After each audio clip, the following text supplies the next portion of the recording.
Good evening, little dreamers with big dreams, big people with little dreams, people of all sizes with many dreams. What's that? Am I bothering you? No, I'm just taping a thing. Miss Jill's never seen me tape the big people, little dreams, little people, big dreams tape. It's exciting. You're not bothering. Not at all. It's kind of fun. It's a lot of fun having an audience. Well, I mean, y'all be watching this. But anyway, my name's Miss Hank, and I'm from the Shaler North Hills Library. And tonight, on Little People, Big Dreams, we're going to read. I was so excited when I found this book. I was so excited. It's about one of my most favorite dudes. He was a theologian. That means somebody who, what he does for his job is he studies things about God. And his name was Howard Thurman, okay? And here he is as a dude, little dude. Howard Thurman's Great Hope. And this is by Kai Jackson Issa, illustrated by Arthur L. Dawson. So check this out, because he had to have a lot of hope and a lot of dreams to get on through. Howard and Mama waited in their backyard, searching the night sky for signs of the comet. Howard treasured this time with Mama. He rarely saw her now. She spent days away from home, cleaning and cooking for another family, while Howard and his two sisters stayed with Grandma Nancy. Things had been this way since Papa died. In the far corner of the sky, Howard and Mama spotted a tiny glimmer of light. They watched as the comet inched across the dark horizon, spreading its tail like a fan. It was a breathtaking sight. But Howard was also afraid. "Mama, what will happen to us if that thing falls out of the sky?" he asked. Mama put her arms around him. "Nothing will happen, son. God will take care of us." Mama had such a perfect look of peace on her face that Howard was no longer afraid. God will take care, he thought. At special times such as this, Howard missed Papa the most. He would have explained all the mysteries of the comet to Howard. Papa had been a tall, strong man, clearing land and laying tracks for the railroad. He spent evenings on the front porch with a book and his lamplight, reading the night away. Howard learned the joy of reading from his father, which made Papa very proud. Often Papa would brag to his friends, "My boy has read all the books in the state of Florida. My boy is going to be a college man." Sometimes Howard's longing for Papa felt like a terrible ache. Even though his father was gone, Howard still wanted to make him feel proud. Howard dreamed of becoming a college man, just like Papa said. With an education, Howard could determine his own destiny. Howard's dream would not be easily achieved. The year was 1914, a time of racial inequality in the United States. African Americans were called Negroes then, and they did not have the same rights as white people. In Daytona, Florida, where Howard lived, there was just one public school for Negroes. The school only went up to the 7th grade, and Howard was in it. Before he could go to high school and on to college, Howard would have to find a way to go to the 8th grade and finish his elementary education. Every morning before school, Howard's job was to haul the basket of laundry that Grandma Nancy washed and ironed over to a beach hotel. Daytona was full of fancy hotels, but they were for whites. Negroes could only work in them as butlers, maids, cooks, or shoeshine boys. Walking quickly up the road with the heavy basket, Howard passed his neighbors' houses. Although most people in Howard's community were poor, they took pride in their homes, and they shared what they could when someone was in need.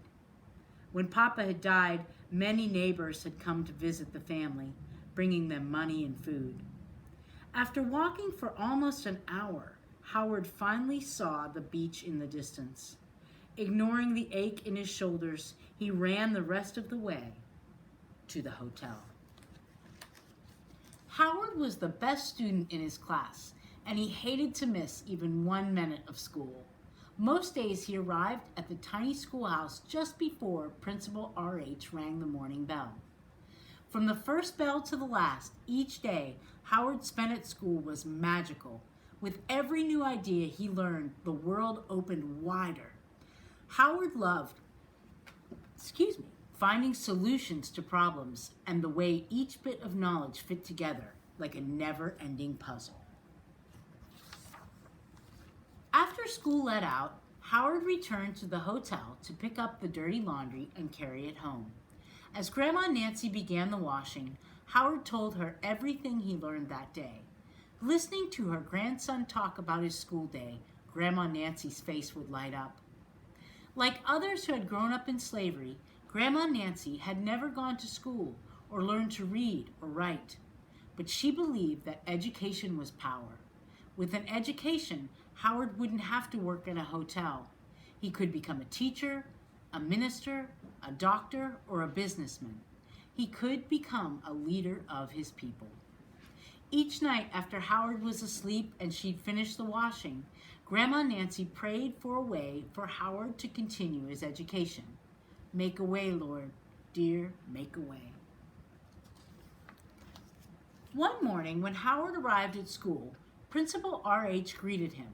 Howard, I need to have a word with your mama. Please tell her I'll be paying her a visit this Sunday. No need to worry, son. It's good news. Howard nodded politely, but hung his head with sadness as he walked away.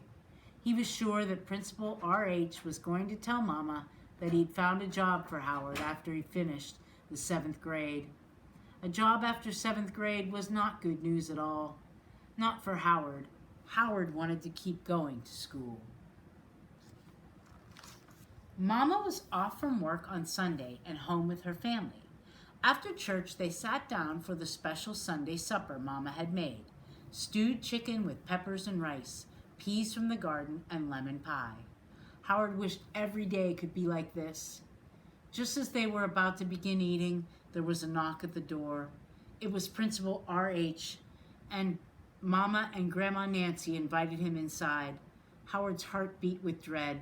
He tried to leave the room, but Principal R.H. asked him to stay.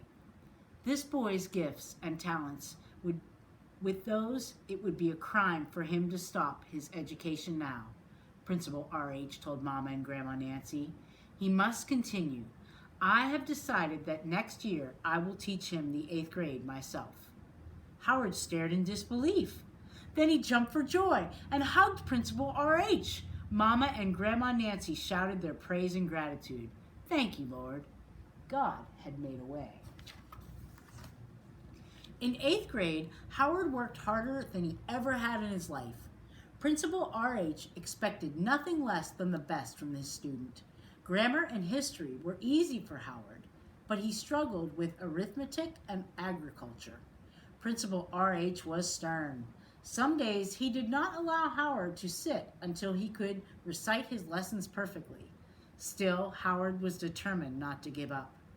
Every day after his classes, Howard worked odd jobs to help his family. He did yard work, cleaned fish in a market, shined shoes, and churned ice cream in his cousin Thornton's restaurant. Cousin Thornton had been a pitcher in the Negro baseball leagues and was one of the richest Negroes in town. Once a group of whites had tried to run Thornton out of town, but he had bravely stood his ground. Thornton knew the struggles Howard would face, but he believed in the young cousin's dream. Always be your own man, he told Howard. When Howard returned home, he spent any remaining daylight reading in the shade of the giant oak tree in the backyard. After sunset, he took his books to the back porch and read the night away, just like Papa had. All the hard work took its toll on Howard. One day, he fainted from exhaustion. Dr. John Stocking, the family doctor, came to see Howard. What this boy needs is a few days' rest, he told Mama and Grandma Nancy. Dr. Stocking was the only black doctor in Daytona and had worked very hard to reach his own goals. Seeing how dedicated Howard was to his studies, Dr. Stocking offered to help pay for Howard's schooling after the 8th grade. Howard continued to push himself, earning A's in all of his subjects. At the end of the 8th grade year, Howard had to take examinations to receive his elementary school diploma. Principal R.H. went to see the superintendent of public schools. I have a boy who is ready to take the 8th grade examinations, he told him. May I give him the test? A Negro ready to take the 8th grade examinations? The superintendent said in disbelief. I have to see this for myself. I will test him. To the superintendent's amazement, Howard passed the test with a perfect score. Howard got a full scholarship to Florida Baptist Academy, a high school for Negroes in Jacksonville. He was the first person in his family to go to high school. Howard's dream was coming true. He was excited but also a little scared. Jacksonville was nearly 100 miles away. He would have to leave his family and make the journey alone. When the time came for Howard to leave, Grandma and Mama Nancy helped him pack his things into an old trunk. The trunk was ragged and had no handles. Howard had to tie a rope around it to keep it closed. The family gathered on the front porch. Trying to keep his composure, Howard quickly hugged Grandma Nancy and his sisters. Then Mama put her arms around him, and Howard could no longer hold back his tears. His heart felt as worn and heavy as the old trunk. Mama was crying too, but her smile was filled with such pride and joy that Howard's spirits were soon lifted. Howard waved goodbye to his family and set off for the train station. When he arrived, he bought his ticket and then walked outside to give the agent his trunk. The agent looked down, frowning. Boy, I can't take this trunk. It doesn't have handles. The only way you can send it is by express. That'll cost you $3. Howard had only $1 in his pocket. Broken-hearted, he took his trunk and sat down on the steps of the station. Tears rolled down his cheeks as he saw his dream coming to an end. Suddenly, a heavy footstep sound made Howard look up. A black man he'd never seen before, dressed in work overalls and a denim cap, was staring at him. Boy, what are you crying about? The stranger asked. Howard told him about the trunk. The man scratched his chin and looked off into the distance, thinking to himself. Finally, he said, if you're willing to get out of this lousy town to get an education, the least I can do is help you. Come with me. Howard followed the man into the station to the agent's desk. The man took a small rawhide bag from his pocket and counted the coins. He handed them to the agent and walked away without a word. After his trunk was ticketed, Howard rushed after the stranger to thank him, but the man had disappeared. Howard never saw the stranger again. Howard graduated first in his class at Florida Baptist Academy and went on to Morehouse College, a college for black men in Atlanta, Georgia. Just as his father had predicted, Howard became a college man.